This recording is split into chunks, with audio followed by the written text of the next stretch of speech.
പ്രത്യേക അന്വേഷണ സംഘം പൂർണ്ണമായിട്ടും ദിവ്യയെയും കലക്ടറെയും സംരക്ഷിക്കുന്ന രീതിയിലാണ് അന്വേഷണങ്ങൾ നടത്തിയത്. എല്ലാ തെളിവുകളും നശിപ്പിക്കാൻ ആവശ്യമായിട്ടുള്ള അന്വേഷണമാണ് പ്രത്യേക അന്വേഷണ സംഘം നടത്തിയത്. കേരളത്തിൻ്റെ പൊതുസമൂഹത്തിന് മുമ്പിൽ തങ്ങൾ നവീൻ ബാബുവിൻ്റെ കുടുംബത്തോടൊപ്പമാണ് എന്ന് വരുത്തി തീർക്കാനുള്ള ഒരു നാടകമാണ് ഈ ദിവസങ്ങളിലെല്ലാം ഇവിടെ അരങ്ങേറിയത്. പത്തനംതിട്ടയിലെ CPMൻ്റെ നേതൃത്വവും ഇവിടുത്തെ പ്രാദേശിക നേതൃത്വവുമെല്ലാം ഈ കുടുംബത്തോടൊപ്പം ഞങ്ങൾ ഉറച്ചു നിൽക്കുന്നുവെന്നുള്ള ഒരു പ്രതീതി സൃഷ്ടിക്കാൻ വേണ്ടി മാത്രമാണ് ഇതെല്ലാം നടത്തിയത്. ആദ്യഘട്ടം മുതൽ മുഖ്യമന്ത്രി ശ്രീ പിണറായി വിജയനും CPM സംസ്ഥാന സെക്രട്ടറി MB ഗോവിന്ദനും കണ്ണൂരിലെ പാർട്ടി ഘടകവും കൊലയാളികൾക്കൊപ്പം തന്നെയായിരുന്നു.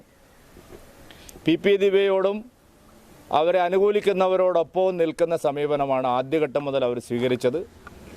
പക്ഷേ സാമൂഹ്യ മനസാക്ഷിയെ നടുക്കിയ ഈ ദാരുണ സംഭവം, അതിൽ ഞങ്ങൾ കുടുംബത്തോടൊപ്പം ഉണ്ടാകും എന്നൊരു പ്രതീതി സൃഷ്ടിക്കാനാണ് ഇത്രയും ദിവസം അവർ പരിശ്രമിച്ചത്. ഇപ്പോൾ ആ കുടുംബത്തിന് എല്ലാ കാര്യങ്ങളും ബോധ്യമായിട്ടുണ്ട്. അതുകൊണ്ടാണ് അവർ അവസാനത്തെ ഒരു ആശ്രയം എന്നുള്ള നിലയിൽ ബഹുമാനപ്പെട്ട ഹൈക്കോടതിയെ സമീപിക്കുന്നത്. നീതിപീഠം തീർച്ചയായിട്ടും കണ്ണു തുറക്കും എന്നുള്ള പ്രതീക്ഷയാണ് അവർക്കുള്ളത്. ഈ കേസിൻ്റെ സത്യാവസ്ഥ പുറത്തു വരാൻ CBI അന്വേഷണം വേണമെന്നാണ് അവർ ആഗ്രഹിക്കുന്നത്. അതിനുവേണ്ടിയുള്ള നിയമ നടപടിക്കാണ് അവർ പോയിരിക്കുന്നത്. അവർക്ക് ആ നീതി ലഭിക്കണം എന്ന് തന്നെയാണ് എല്ലാവരും ആഗ്രഹിക്കുന്നത്.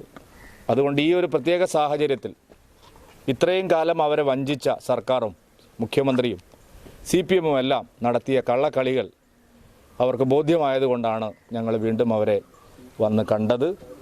കേരളത്തിൻ്റെ പൊതുമനസാക്ഷി ആ കുടുംബത്തോടൊപ്പമുണ്ട്. പക്ഷേ CPMും പിണറായി വിജയനും വലിയ ചതി, ചരിത്രത്തിൽ ഇന്നേവരാരും കാണിക്കാത്ത ചതിയാണ് ആ കുടുംബത്തോട് ചെയ്തത്. ഈ CBI അന്വേഷണം വേണമെന്ന കുടുംബത്തിൻ്റെ ആവശ്യത്തിനൊപ്പം BJP നിൽക്കുമോ? ഇക്കാര്യവുമായി ബന്ധപ്പെട്ട സഹായങ്ങൾ അല്ല, ഇത് തീർച്ചയായിട്ടും എല്ലാവരും CBI അന്വേഷിക്കണം എന്നുള്ള ആഗ്രഹമാണ് പ്രകടിപ്പിക്കുന്നത്. കേരളത്തിൽ ആരോട് ചോദിച്ചാലും ഈ കേസിൽ CBI അന്വേഷണം വേണം. അത് ബഹുമാനപ്പെട്ട ഹൈക്കോടതി കണക്കിലെടുക്കുമെന്നുള്ള പ്രതീക്ഷയാണ് ഞങ്ങൾക്കുള്ളത്.